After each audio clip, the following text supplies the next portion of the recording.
There's no place I'd rather be.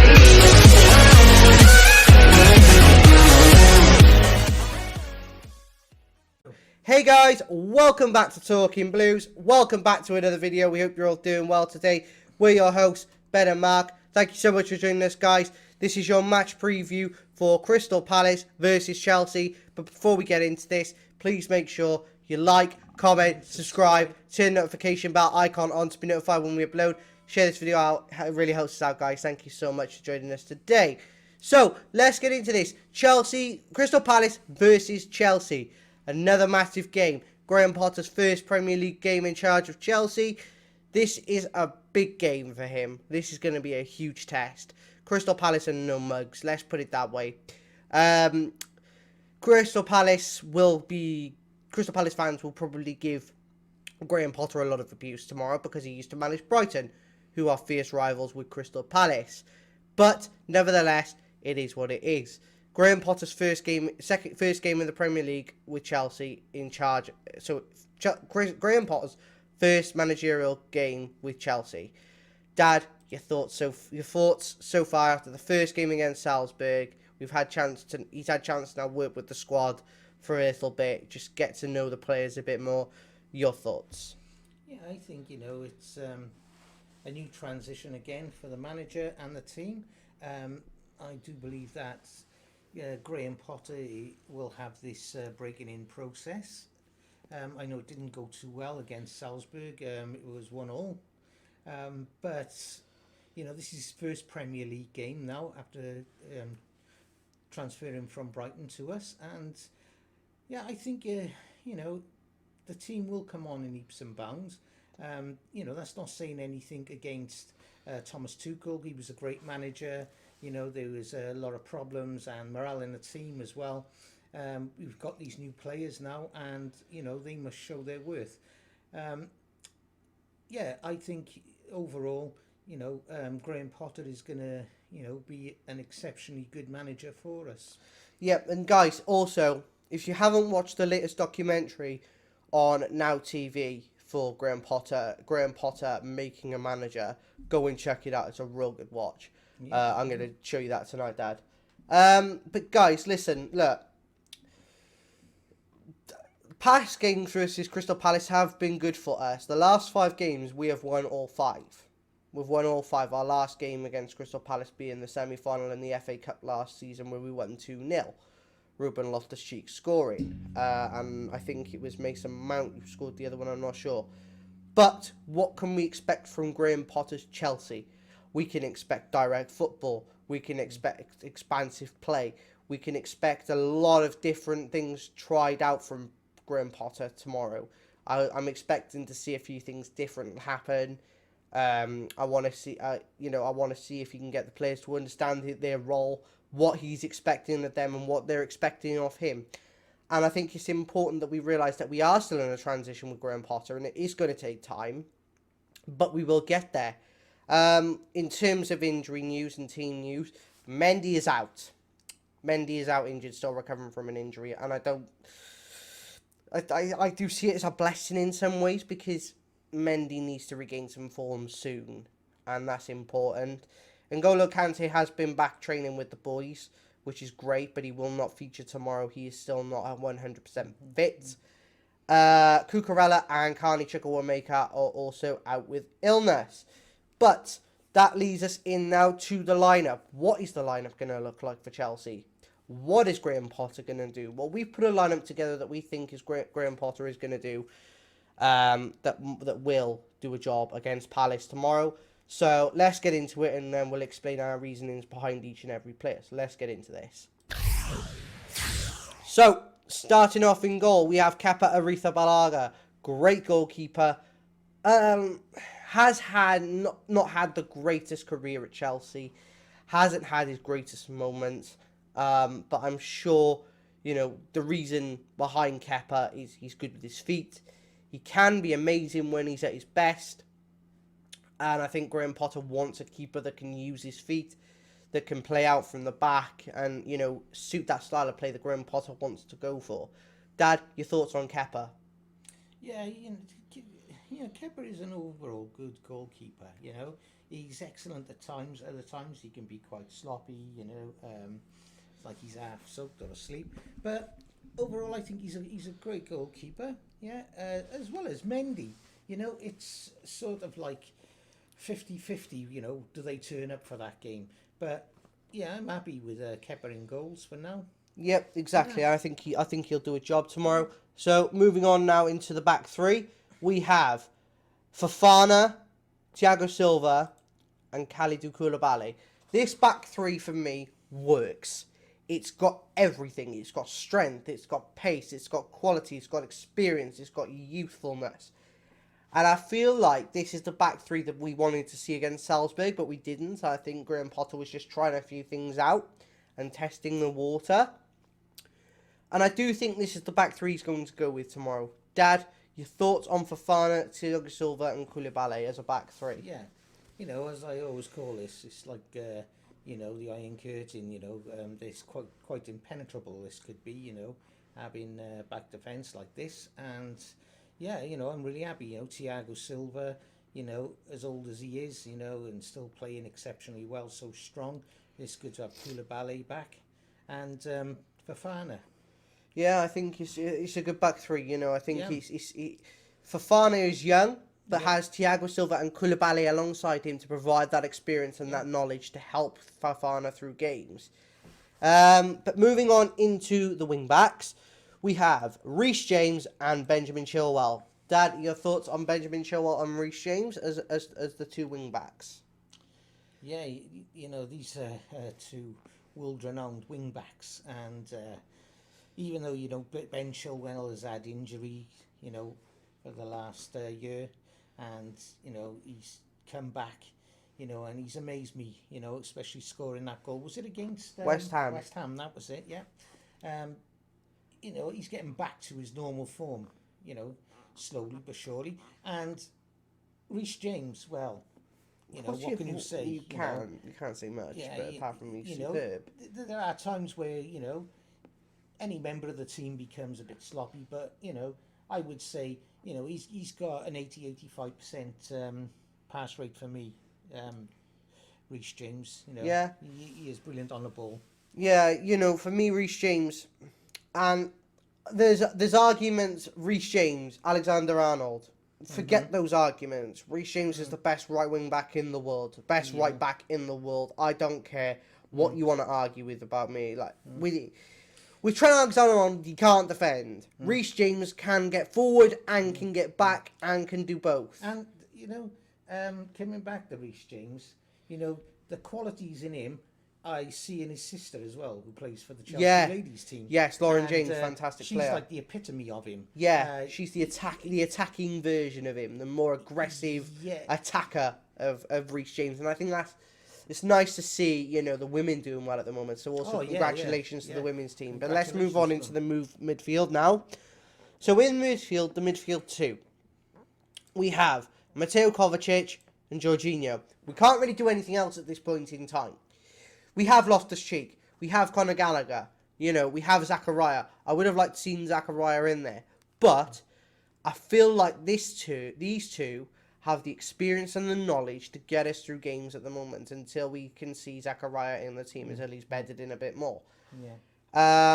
But that, for me, Kovacic's got that driving energy, that pace and that aggression on the ball to get the ball forward in between the lines, to really get into those half spaces and really make progressive runs forward. Jorginho can control the game, can really give that team that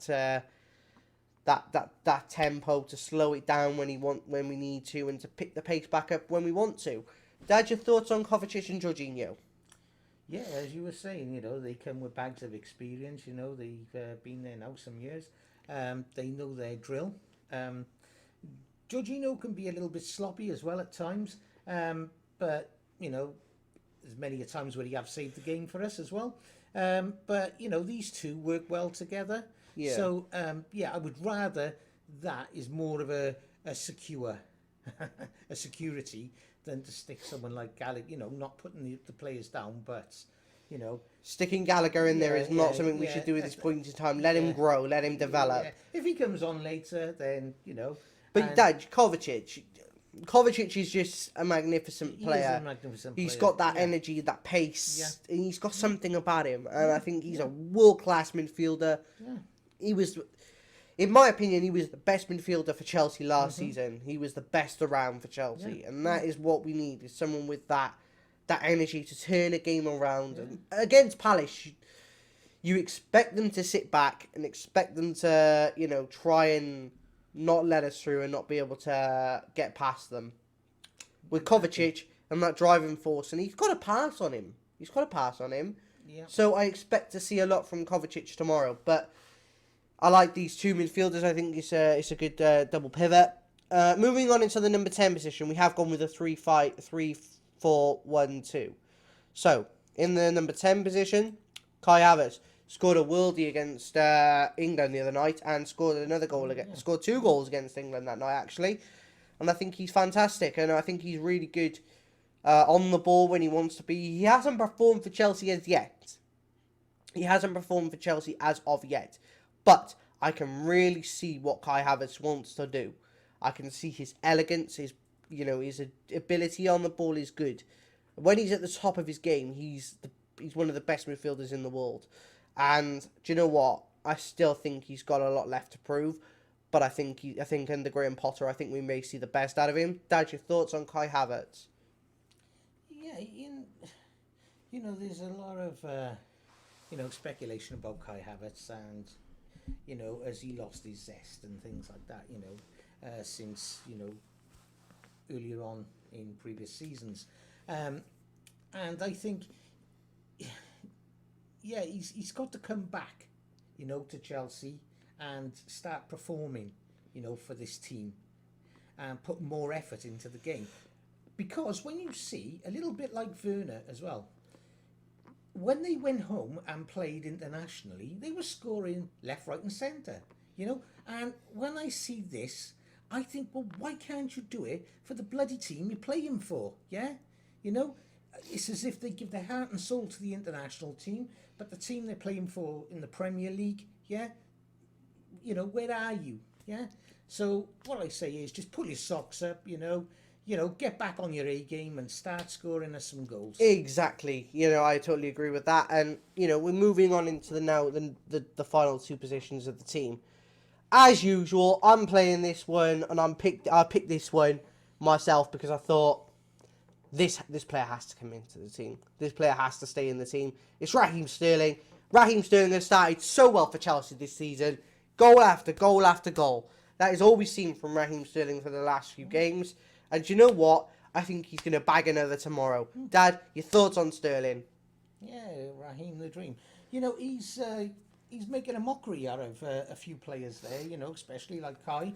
Yeah, you know, he's fresh, new into our team. I know he's got bags of experience, you know, from Man City. But sometimes he's like one of the only players on that pitch who is actually playing and trying, yeah? And, you know, it's worked for him. You know, he's got those goals, yeah? So, yeah, you know, at this moment in time, I will always go with Raheem. Yep, and it's a great call for him, you know, to put him in the team. You know, he's always performing. He scored like 4 goals this season for Chelsea already, and like we've only played like 6 or 7 games into the season. Moving on to the final position now, and this might surprise you a bit. You're thinking, surely they've got to go with Aubameyang, right? Nah. I'm putting Brozier in there. We put Brozier in there because Brozier's Brozier. And I think he's going to thrive under Potter. Aubameyang is still not fit. He's still not fit and he's still recovering from his broken jaw injury. And I think Brozier has got the perfect remedy for Chelsea. He reminds me of Diego Costa. That aggression, that spite in his game, that ability to turn a game whenever it feels like it.